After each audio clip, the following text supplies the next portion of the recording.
2 shows. 1 venue. 0 empty seats.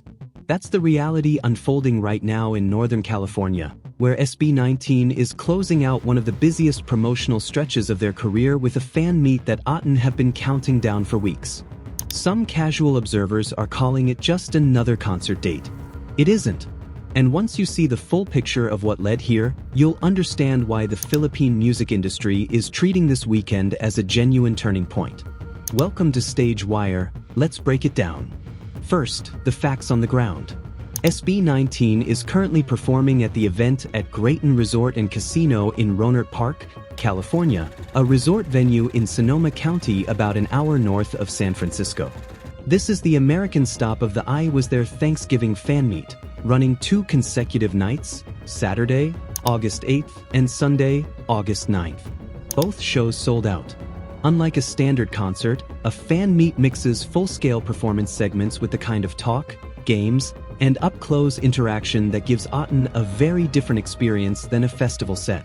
Ticket platforms are already showing a full set list pulled from the Wackus at Simula era, which tells you this isn't a stripped-down appearance squeezed into a promo schedule.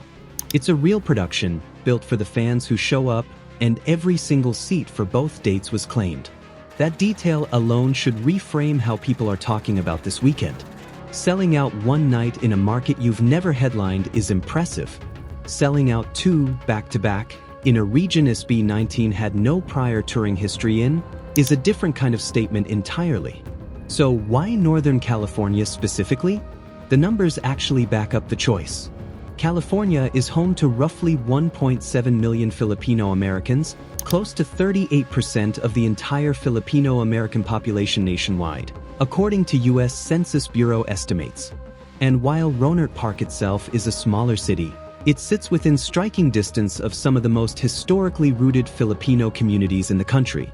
Vallejo, less than an hour away, has one of the highest per capita Filipino populations of any mid-sized U.S. city, a community built generations ago around Navy families stationed at Mare Island.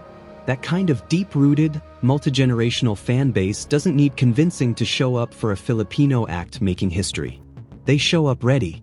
But this fan meet doesn't exist in a vacuum, and to understand why it matters, you have to go back to July. SB19 laid out their entire US and Japan itinerary in a single social media post, captioned, "The calendar is set. The climb continues." It started with a pop-up store at 100 Thieves in Los Angeles on July 25th. 3 days later, on July 28th, they performed as part of the Grammy Museum's Global Spin Live series, a program that has spotlighted rising international artists.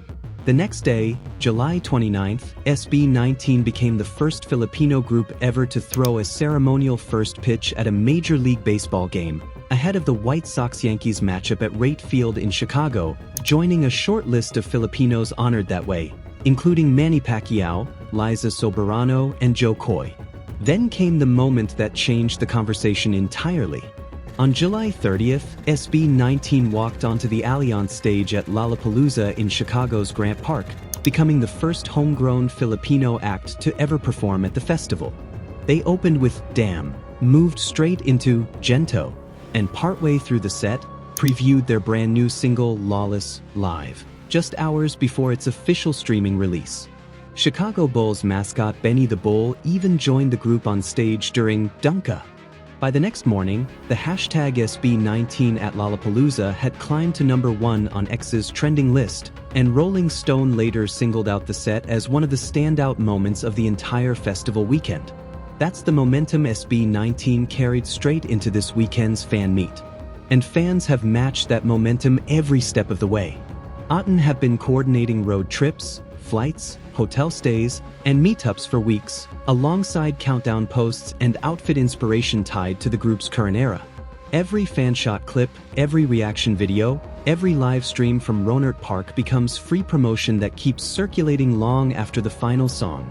And that kind of organic reach is something no marketing budget can fully replicate. It's also exactly the kind of data promoters and industry insiders are watching closely. A sold-out show isn't just measured by attendance. Analysts look at how fast tickets moved, How far fans traveled to get there, merchandise sales, and how much online conversation a show generates in the days after. 2 consecutive sold-out nights in a brand new market checks nearly every one of those boxes, and that's precisely the kind of proof that shapes decisions about future US dates, bigger venues, and stronger festival slots. Because California was never meant to be the finish line. The Yokohama edition of this exact same Fanmeet campaign lands on August 18th at KT Zepp Yokohama, and in between, SB19 heads to Japan for Summer Sonic, performing across the festival's Osaka and Chiba stages in the event's 25th anniversary year, sharing a lineup that includes The Strokes, David Byrne, and Blackpink's Jennie. 3 continents worth of momentum, all built inside a single summer. What makes this stretch even more significant is who's steering it.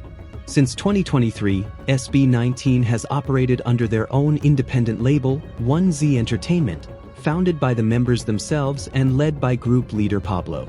The company doesn't just manage SB19 anymore. It runs its own trainee program, and in April 2026, it launched its first girl group, signaling ambitions that now extend well beyond the 5 members who started it.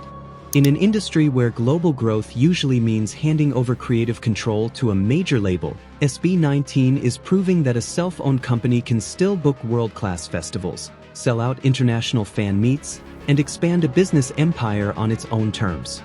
That independence carries weight for P-pop as a whole, not just for SB19.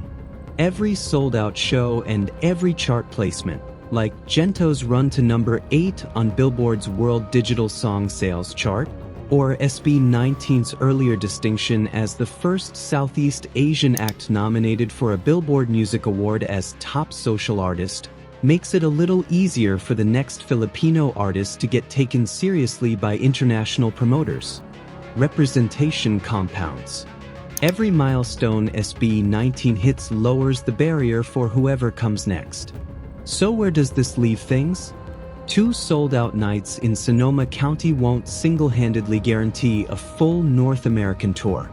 But paired with Lollapalooza, the Grammy Museum, an MLB first pitch, and now this, it gives everyone watching, promoters, festivals, and ATN alike real, measurable proof that SB19's global momentum is not slowing down. If anything, it's accelerating.